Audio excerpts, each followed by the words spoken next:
Welcome to Safe, Efficient, Profitable, a worker safety podcast, where we break down real problems from real situations and discuss realistic solutions. And here are your hosts, owners of Allen Safety LLC, Joe and Jen Allen.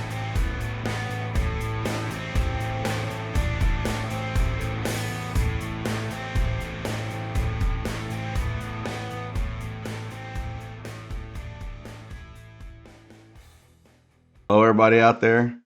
This is Joe with Allen Safety. You don't look at the computer. Look at the camera. Yeah, sometimes you look at the computer. You want to make sure you're recording right. So I've got Jen here with me.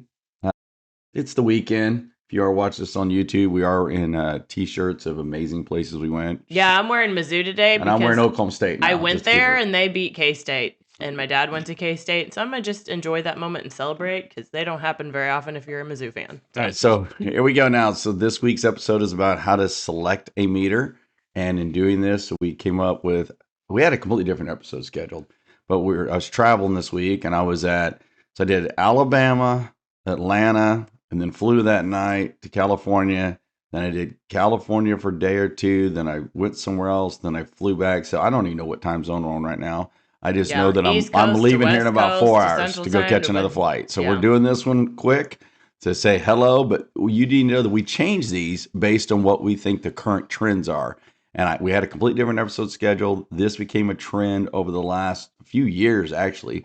And I just decided, and Jen and I were talking, well, why don't we do one now? So that's how this one came. So we're going to do 3 of them. We're going to do one on how to select a meter, one on how to calibrate a meter, and then one on meter use. Now, this is for everybody. This is for fire departments, FSQR, confined space, HAZMAT, anything meter related is what we're discussing these topics. So. Yeah. Well, they do impact everybody, and they're kind of a critical control point. Yes. So, they can be the determining factor of whether I can do an entry or whether I can release floors. And for those you don't know, we started calculating a few weeks ago. Almost every day that I'm in a plant, I'm using a meter, and I didn't even think about it because I use them all the time. Yeah. Because in my world, almost the jobs that we do require a meter. Yeah. So we're always dealing with meters. So we're like, let's do this. So here we go. All right. So the first one is that you're deciding I'm going to get a meter, and you decide for what though. That's the first thing. Get a list together and say what. When you start putting the list together, it's gonna make you go, huh? I'll give you an example. We said years and years ago there was no hazard of whatever, H2S, for example. And we said that forever and ever. We started putting a meter on somebody, and the meter started going off for H2S. Yeah, wastewater. Yeah, maybe a rendering. Yeah. Maybe some weird area, like maybe where we had one a few years ago where they were taking product from the animals, basically feces, and piling them up in an area. So during the day, we had perfect air. And as the day went and the wind shifted, I'm doing a confined space entry, and all of a sudden the meter starts going off. We're like, well, that would have never been on my list. I would have never thought that would be something that goes on my list. I'd be thinking about the confined space. So yeah, or like if rendering's down, and now, not to be gross, but it happens. You get it everywhere. It's all over outside, and it's piling up, and you're moving it with bucket loaders and stuff. That affects other areas now. Correct. That it might not have affected before. You could have had a fire. You could have had some kind of event where you had different chemical mixtures. What meter are you going to use for that? What meter are you going to use when you had a fire in the room and there was other stuff in there? Like we had a place a few months ago that had a whole bunch of chemicals stored in a room. Well, the SDS talks about a chemical. It doesn't talk about all of them together. What would happen? How about intensified sanitation? Yes. We had maybe a recall, or we have a couple positive swabs for something, and now we got to do an intensified sanitation, and we're bringing in different stuff, or we're doing different processes, different strengths. So your list, when you actually go down your list is bigger than you think it is. Yeah. You're thinking in your mind, oh, I've got a couple confined spaces, or I got some seal. No, when you really go down it, it'll amaze you how big your list is on how many things you're actually measuring. Yeah. Now, one of the things we talked about is that if you have any kind of chemical leak, because we have, that's what we do for a living, and we have product in the plants. Well, we have to release the floors for the humans, but we also have to validate how much chemicals in the room, is even the food any good or not? Yeah, did it saturate the product? Is it even safe to eat? Right. So that when you go down here deciding what kind of meter you're going to purchase and style, then what you're really trying to decide is how big that list is. So that's the first thing I do. I spend time on that, and I get to meetings. What does anyone else think we need a meter for this? You got to do that first. You got to write everything out and not be tunnel vision. Get your mind opened up, and that can be an ever-growing list. You have new products, new processes may change. So that's the first one. The second one is now you decided I've got my list. Now I'm going to try to pick some kind of meter. One of the things I tell people to do is if you're going to order a chemical, because everyone has a chemical process that we fill out a form, we have a meeting, we bring a new chemical on site, and this is everything we do. Great. What I want to know is I want to know if chemical A is wrote in an SDS and that SDS says, here's the evacuation number, here's the exposure number. What I want to know when I introduce a new chemical is what meter am I going to use to measure that so I know I'm under the limits? Well, because some of the chemicals we're using, like for an intensified sanitation, they're mixtures. Correct. That coming from the manufacturer, they're mixtures. They're not, just diluted raw state stuff. Or they could be that, you're going out there and you have chemical number 1, it says milligram, blah, blah, blah. And you're like, okay, but what meter, does that translate to? Yeah, what meter do I use and how do I translate that to the location? So you may not even be able to buy a meter for certain things just because it's not there, but you tell your people, I have an SDS, I have to follow these rules. Yeah, but if you can't measure it, that's your problem. You got to measure it. Yeah.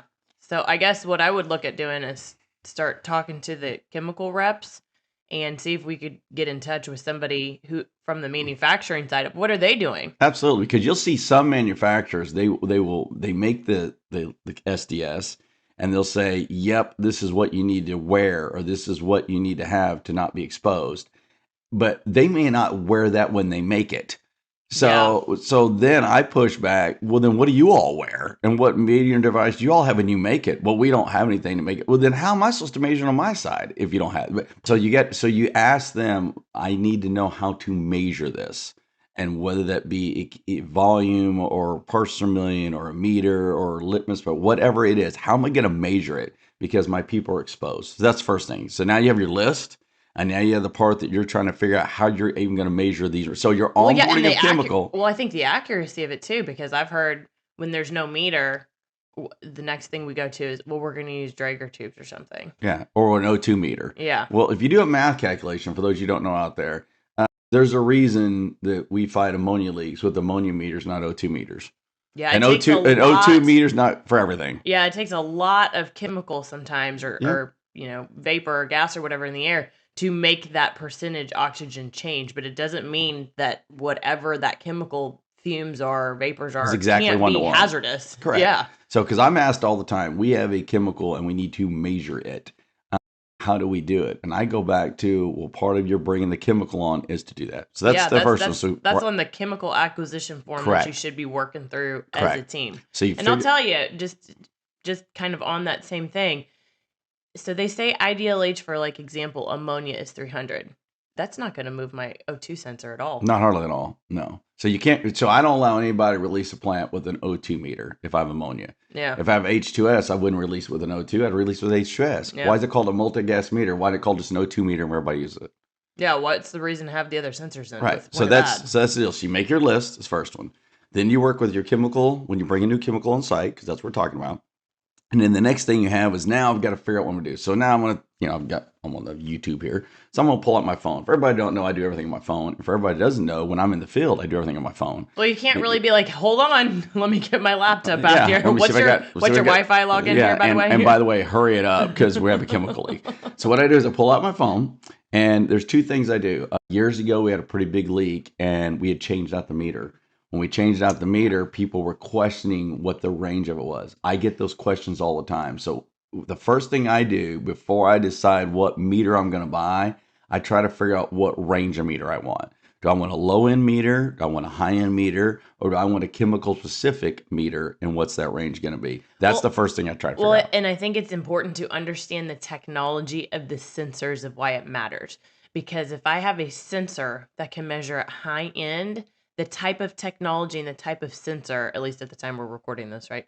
It is not accurate at low end. It doesn't have the capability of both. Yeah, you can't have a meter that measures 0 to 100 perfectly and 10,000 perfectly. So it's not out there right now. Right. So what's happening is that the I will then say, okay, so now I know the range. So now I need chemical 1, and the range needs to be 0 to 300. Well, I go online and I got 1 meter that reads 0 to 100 and 1 meter that reads 0 to 500. Now, if I decide to buy the 0 to 100 meter, but my PPE allows me to go higher, I've now changed my PPE guidelines if I don't buy a meter that goes high enough. Now, if I buy the meter that goes to 500, that doesn't mean I allow them to go to 500. It's just allowing me to have that range to wear PPE because like ammonia, for example, we will usually use a meter that goes to 3, 4, 500 because the other one's 100, and I want to be able to wear a mask up to a certain range. So I'm breaking down the list of chemicals, then I'm breaking down the onboarding process of the chemical, and then I'm breaking down what range I want the meter to be, and then how that affects my PPE and what I'm going to be expected to do. And then I go online and start figuring out what meter I'm going to buy. Now, if you go to what's available first. What's available? It could be good luck. It's a 22 million week lag time, which we never would have thought of 10 years ago. What do you thought? We buy the meter, it ships out tomorrow. We're good. Now you have to look at the times. Now you have to look at how long it's going to take to get it. Now you have to look at how long it's going to take to replace it. Yeah. Because I do all this before I buy one. I want to know what my replace time. In the old days, you send it in and you get it back in like a week. Now you get 3 and 4 week lag times, which now means I got to buy more meters. So I care about how long it takes to get the meter back if I'm having to buy meters, because I can't mandate you must wear a meter to do job 1 and I have no meter. So I've got to now figure out if I'm going to buy a meter, how many am I even going to buy in this range based on when I'm going to get them back? Well, in parts.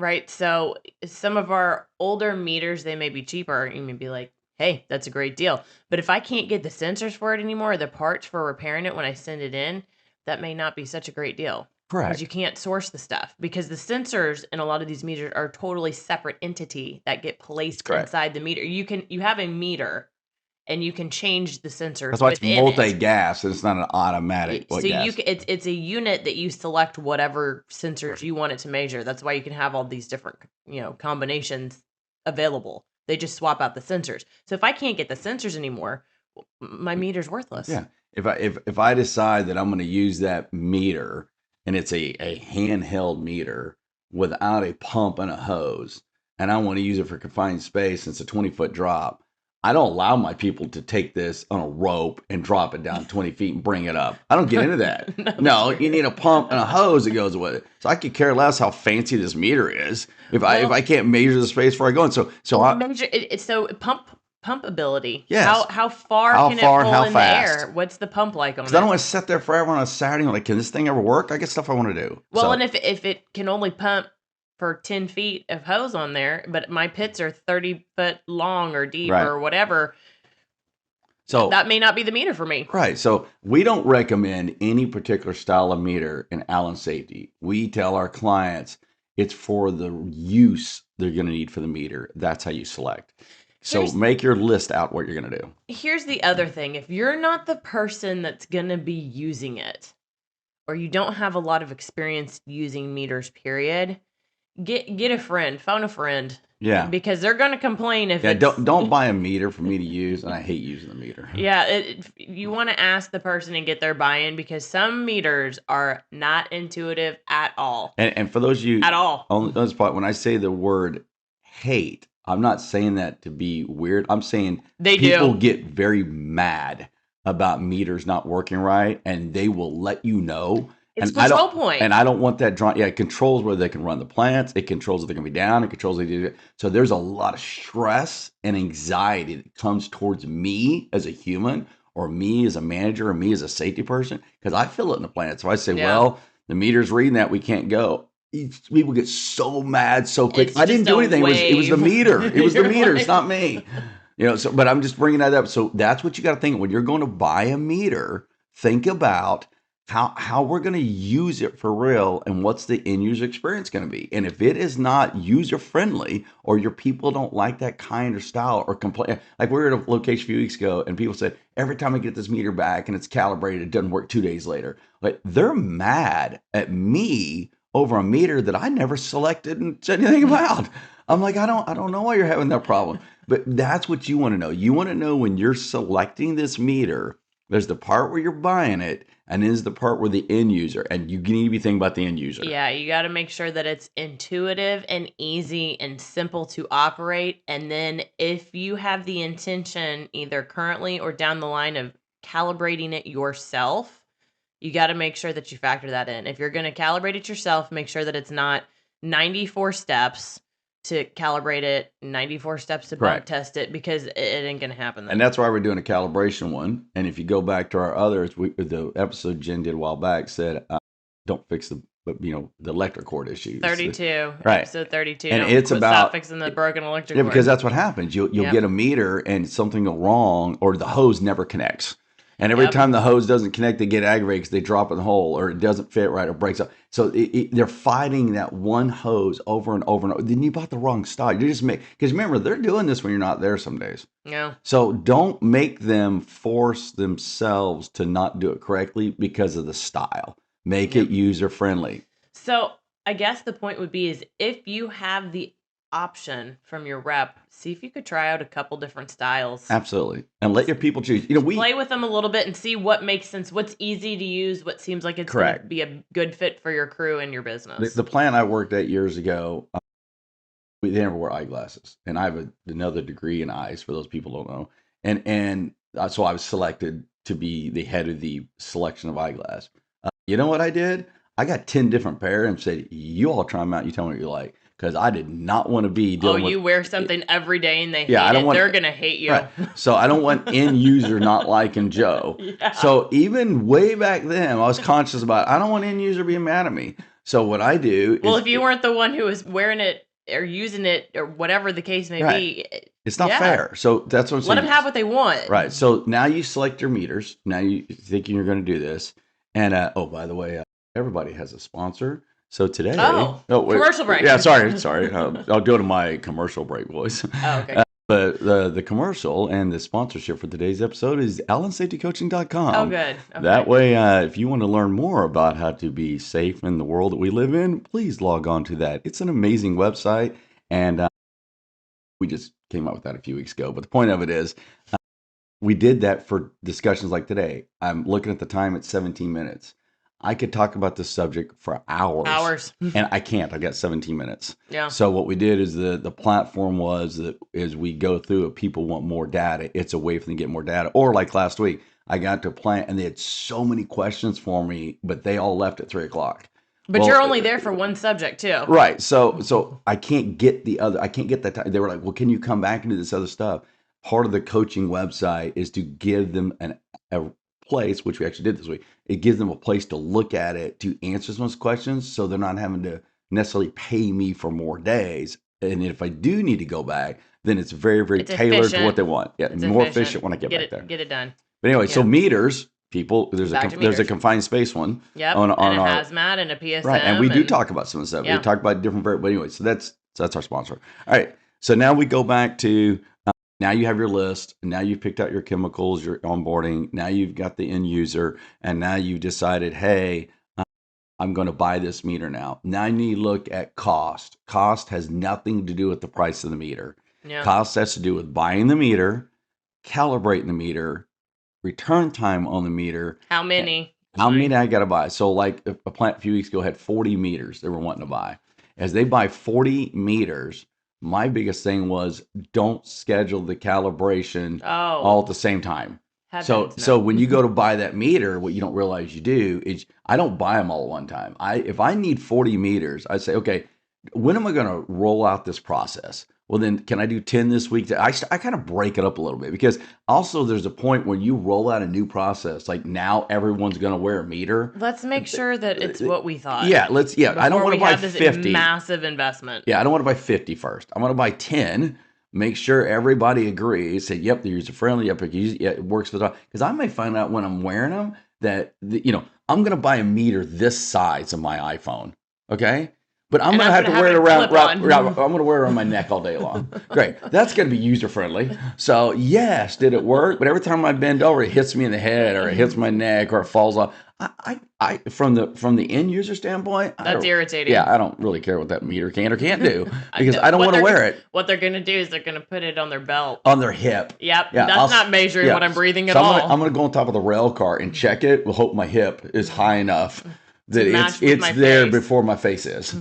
No, because that's what you did. You now created with the size and style of meter. You changed the work environment for them. It's too heavy to clip it on their shirt. Yes, because the clip. I don't want to wear that. I don't want the shirt hanging down all day long. So the point of it, the 70s. No, I don't like that. So and for those of you who know me, if you ever met me in a plant, when I walk into a location like this week, I carry a no computer. I carry a phone. I got a couple ball caps. I got some clothing and a backpack and maybe a carry-on bag. But I don't walk in carrying it because my whole life has ran live events.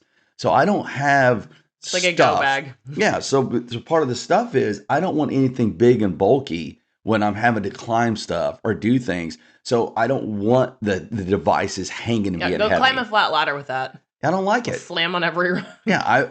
I want something that's user friendly. So it's not now. So I don't buy 50 is the point. I buy 5 or 10, let it make sure it works. Yeah. And all the different jobs I'm thinking about want to do. And now that I've done that, now I've got the right meter they agree to. Okay. And you know what else I ask them is, are you going to wear it?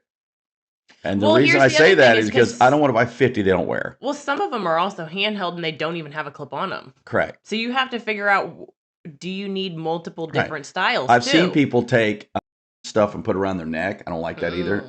For those of you out there, we do work with every kind of level of event there is in industries. And we've had some fatalities over things wrapped around people's neck getting caught in I don't want anything like that. No, I don't want anything. No. So once I hear that somebody says, well, I'll just put a rope or I don't like any of that. So I want it to be the right meter for the right task for the right job. So, so then I go back to, but I want them to say, yes, I could wear this to do the job. If I can't get their buy-in, then I don't have the right meter. No. All right. Got to keep it so now they've agreed, and now I'm going to buy it, and now I'm going to buy 10, and great. Now I go back to what's going to be the next problems. Probably the calibration is going to be next. So we'll talk about it in another episode, but you got to start thinking that it's the purchase of it. It's the bump testing too. Yeah. Yep. If it's hard to get the cal gas because it has to be from that manufacturer, it can't just be some random cal gas. Right. Can you even get it? Because today it's not the calibration gas because I'm calibrating it in house. I still have to bump test it before use. That's correct. On some of the meters. Yes. Yeah, a lot of them. If you read the manual, I would look at kind of scanning the manual honestly because some of them will also say, well, you got to calibrate 30 days. You got to calibrate 180 days. Or not at all. Yeah. How often am I burning through cal gas too? Correct. If I have a choice to buy a meter that goes on somebody that meets the intent of what I want, and I don't have to calibrate it every day, I like that as a user-friendly from a management tool. Yeah. Because I don't want as a manager to worry every morning that everybody do what they're supposed to do with that meter. Yeah. And so what now? A confined space is a little different because they fill out a permit, they take their time, they do it. Absolutely. But we're talking about there's daily use meters that my people wear. So I'm already having to bump test it to make sure that the alarm triggers. If I have to do like a full-on calibration continuously, because it's not like a 1 minute event. Right. It takes a few minutes. Right. Are they really going to do it? So it's not about if it's right or wrong. It's about what they're really going to do daily. Yep. And that's what is the manufacturing requiring? Because you got to follow manufacturers' recommended guidelines for that stuff. So that's what today is. Today is selecting it first. Yep. First, you're getting your list. First, you're getting your plan together. First, you're trying to figure out what's the end user going to be. It's what style do I need a hose, clip on, heavy, big, small. It's all of that first. And until you do that, you shouldn't be running the credit cards and buying everything because you're just losing money. Yeah. And that's going to take a couple minutes because there'll be all different kinds of discussion on that. So, all right. So that's where I'm at today with the how to select a meter. All right. Join us next week because we've got calibration. Calibration on the meter. Thank you, everybody. Thanks. Have a great week, everybody. Thank you for listening to Safe, Efficient, Profitable, a worker safety podcast. If you're looking for more in-depth discussions or step-by-step solutions on all of the different safety and regulatory topics, please visit us at www.allensafetycoaching.com for web-based virtual coaching and training, or at www.allen-safety.com to book our team for on-site services, training sessions, to order merchandise, to learn more about our team and what services we provide in the field, or just simply to request a topic for us to cover on our next podcast. If you found today's podcast helpful and would like to support our podcast further, please help us by subscribing, liking, and sharing this podcast with anyone that could benefit from the information we cover here, as that helps us to continue to put out this free content. Thank you so much for your support.